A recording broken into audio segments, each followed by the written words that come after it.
देश की सबसे बड़ी प्राइवेट कंपनी रिलायंस इंडस्ट्रीज के चेयरमैन मुकेश अंबानी को एक साथ दो बड़े झटके लगे हैं। एक तरफ कंपनी के शेयर में तेज गिरावट दर्ज हुई और दूसरी तरफ अंबानी की ब्लूमबर्ग बिलियनियर रैंकिंग में भी गिरावट आ गई है। लेकिन ये गिरावट क्यों आई, जबकि कंपनी ने हाल ही में रिकॉर्ड मुनाफा दर्ज किया है। FY26 के Q1 नतीजों में जबरदस्त मुनाफा कंपनी को मिला। और क्या रिलायंस का स्टॉक अब निवेश के लिए बेहतर मौका बन रहा है? चलिए, क्या कुछ रिलायंस के स्टॉक में हो रहा है और कैसे Mukesh Ambani Bloomberg billionaire ranking की लिस्ट से बाहर हो गए, ये सब कुछ इस रिपोर्ट में समझने की कोशिश करते हैं। रिलायंस इंडस्ट्रीज के शेयर की अगर बात करें तो इसमें तेज गिरावट दर्ज की गई है। 21 जुलाई को BSE पर 3.29% गिरकर यह स्टॉक 2,428 रुपए पर बंद हुआ था। इस गिरावट की वजह से मुकेश अंबानी की नेटवर्थ $3.28 अरब घट गई और वो ब्लूमबर्ग बिलियनियर इंडेक्स में 16वें नंबर से खिसककर 17वें स्थान पर पहुंच गए। इतना ही नहीं, इस साल सबसे ज्यादा कमाई करने वाले अरबपतियों की टॉप 10 लिस्ट में भी अंबानी बाहर हो चुके हैं। जहां कुछ महीने पहले वो 9वें स्थान पर थे, वहीं अब वो 13वें स्थान पर पहुंच गए हैं। इस साल अब तक उनकी कमाई $12.9 अरब रही है और मौजूदा नेटवर्थ $104 अरब पर पहुंच चुकी है। खास बात यह है कि रिलायंस ने इस तिमाही में लगभग 30,783 करोड़ रुपए का मुनाफा दर्ज किया है और ये एक रिकॉर्ड मुनाफा माना जा रहा है। लेकिन ब्रोकरेज फर्म्स की माने तो ये मुनाफा टेम्पररी है, क्योंकि इसमें 8,924 करोड़ रुपए एशियन पेंट्स की हिस्सेदारी बेचकर आया है। इसके अलावा टैक्स और ब्याज का खर्च भी अपेक्षा से कम रहा है।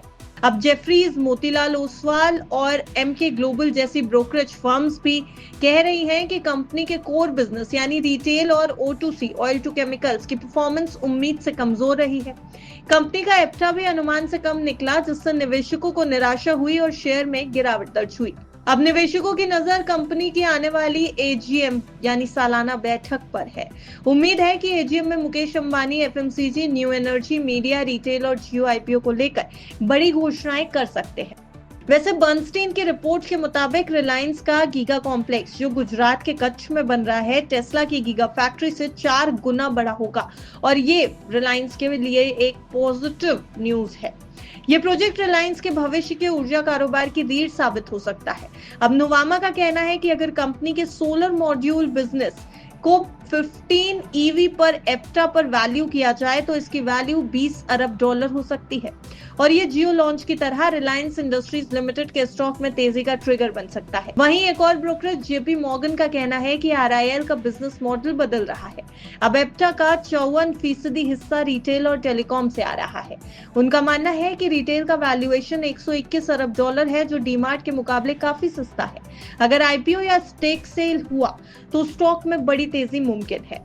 वहीं दूसरी तरफ CLSA और नोमुरा ने भी रिलायंस इंडस्ट्रीज पर बाय रेटिंग अपनी बरकरार रखी।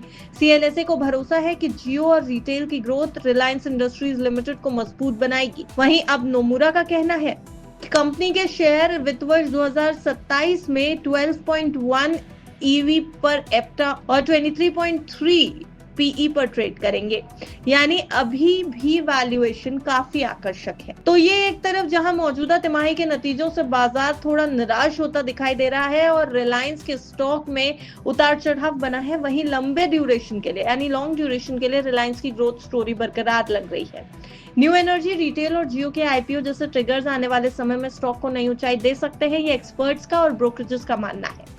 लेकिन जैसा हमने आपको बताया, अब सबकी नजर है रिलायंस की AGM पर, जहां मुकेश अंबानी अपने अगले बड़े कदम का ऐलान कर सकते हैं। क्या आप रिलायंस में निवेश को लेकर के पॉजिटिव हैं? कमेंट में अपनी राय जरूर बताइएगा। लेकिन जाते जाते एक जरूरी जानकारी, ये पूरी रिपोर्ट सिर्फ आपकी जानकारी के लिए तैयार की गई है। बाजार में कहीं भी निवेश करने से पहले अपने फाइनेंशियल एडवाइजर की राय जरूर ले लें। बिस्तक की आपको ये सलाह है। Bureau report, बिस्तक।